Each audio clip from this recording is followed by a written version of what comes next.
A convoy of trucks loaded with food and other basic goods reached Niger's capital, Niamey. The much-needed supplies arrived under armed escort.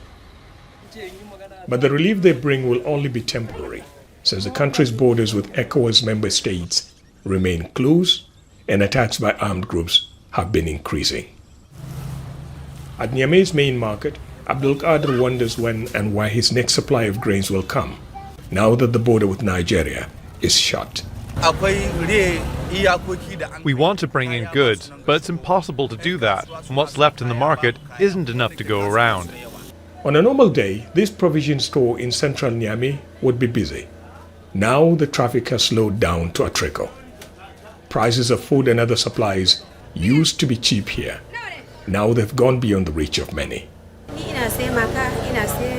I came to buy pasta, milk and rice, only to find out prices have risen between 20 to 100%.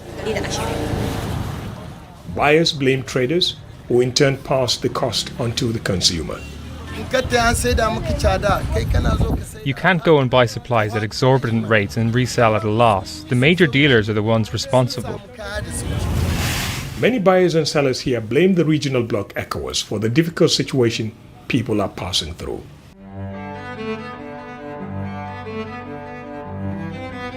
If there is one thing that I have never understood about governments and sanctions, is this.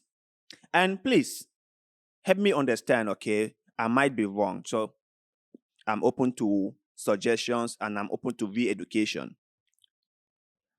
When governments of other countries place sanctions on a particular country, be it for one reason or the other, case in point, Niger, do these sanctions affect the ordinary people or affect the leaders?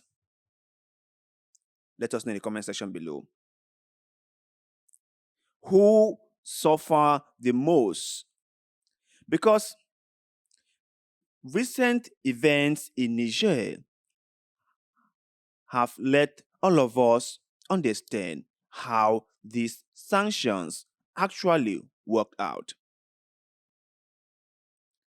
We can see how the local Nigerians are suffering, how they are complaining about how the prices of things have gone up significantly.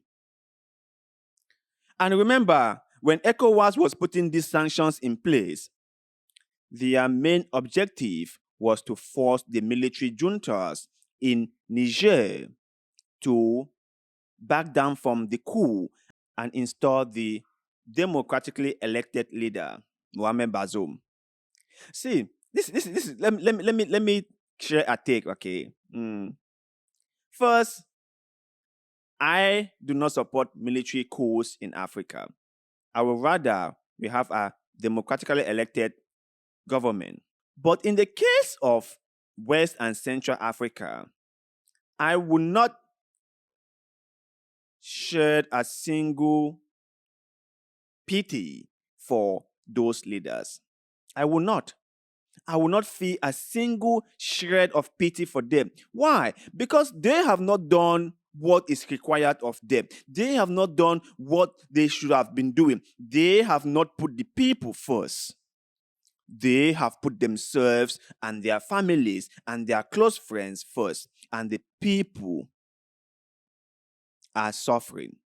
So why should I feel pity for someone like Mohamed Bazoum when the time that he was there, he didn't think about the common Nigerians? He didn't think about them. Because if he did, how come Niger, a country that has a lot of natural resources, can't even power their own country? Everyone can have constant electricity in the country. How come? How is that even possible? And you will say that he was a good leader? No, he wasn't. He wasn't. So if there's a military coup in the country, I will care less. I will even cheer the military juntas, because at least there is some hope that the military juntas might want to prove themselves, might want to win the support of the people, and by so doing, will do things that the people like. We do things that will benefit the people. That is just it. So coming back to these sanctions, we can now see firsthand how damaging the sanctions are to the Nigerian economy and to the local people of Niger. They are barely getting along. And you will ask yourself this other question. If ECOWAS was really concerned about the people of Niger and not their friend, the post leader, Mohamed Bazoum, wouldn't they find other means of settling this issue with the military juntas without necessarily placing a sanction or an economic ban on the country?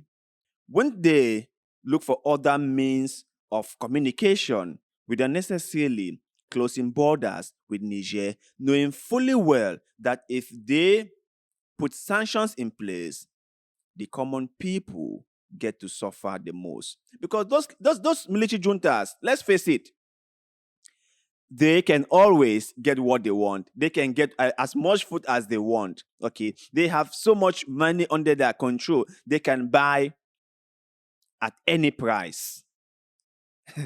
They won't feel a pinch. Nothing. They won't feel it. But the common people are the ones who are going to suffer the most. What's the whole point of sanction if the main objective was to safeguard the people or was to protect the people from the military juntas? Why let them starve? But you guys out there, educate me in the comment section below. Do sanctions really work? Have they worked out before? Should we be having sanctions in place when we are well aware that these sanctions affect the common people more than the leaders? Share your thoughts and opinions with us in the comment section below, because like always, we love hearing what you have to say. And also, do not forget to like this video, share this video, follow our Facebook page, and most importantly, subscribe to this channel, because little bit of good way, like the way you're doing just now, help us a lot, and we shall forever be grateful to you. So thank you very much for doing just that. And like always, see you in the next one.